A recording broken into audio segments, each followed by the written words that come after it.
आपने देखा होगा कि हमारे जो ये कर्म है या जो हम कर रहे हैं, ये सभी कोई किसी का साथी नहीं, ये सब हमको अपने आप करना है, अपने आप ही इनको भरना है। इनको कोई भर नहीं सकता हमारा। और हमारे ही कर्मों के द्वारा भगवान को भी फुर्सत नहीं है कि एक एक व्यक्ति को अपने पास बुलाएगा, पूछेगा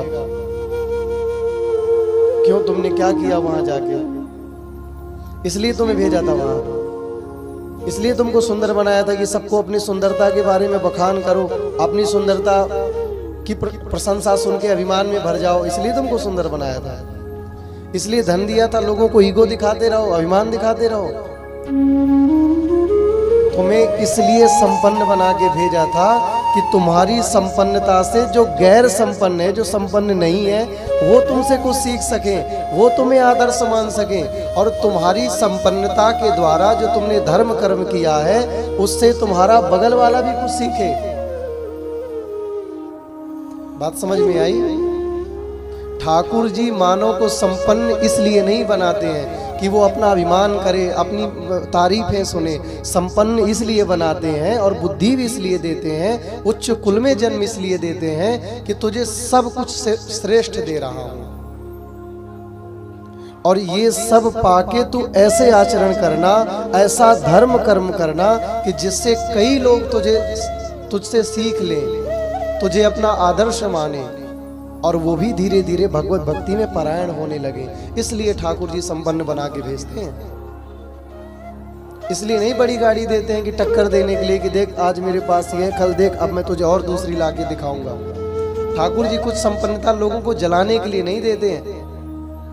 अगर एक माँ पूजा करती है तो इसलिए थोड़ी ना कि कोई और मुझे देखे, वो इसलिए पूजा करती है कि अगर मैं पूजा करूंगी तो मेरे घर का संपूर्ण वातावरण भक्तिमय बनेगा, आनंदमय बनेगा, और जहां आते हैं भगवान तो वहां फिर महाराज आनंद ही होता है जीवन में। एक डाल दो पंछी बैठा, एक गुरु और चेला, गुरु की करनी गुरु भरेगा, चेला की करनी चेला, रे साधु भाई उड़ जा हंस अकेला। एक डाल दो पंछी बैठा, कौन गुरु कौन चेला,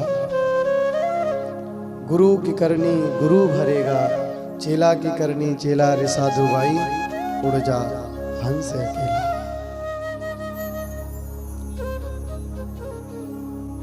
मैं बार बार इसीलिए निवेदन करता रहता हूं कि कहीं आप भटक मत जाना, क्योंकि ये जो बीच में हम लोग बैठे हैं और हमारा मन ये इतना पापी है कि इसको कितना भी तुम सत्संग सुना लो, लेकिन ये बार बार महाराज पाप कर्म के लिए भगता है, ये बार बार विषयी व्यसनों का रमण करना चाहता है, ये विषयी जीवनों में भटकना चाहता है, विषयी अनुरागी बनना चाहता है, ये भगवान का पिपासु नहीं बनता मन। इसलिए भक्तों ने, संतों ने, वैरागियों ने, ज्ञानियों ने, ठाकुर जी की रस चर्चा में लीन रहने वाले लोगों ने यही कहा है, रे मन मूर्ख राम भज, रे मन मूर्ख कृष्ण भज।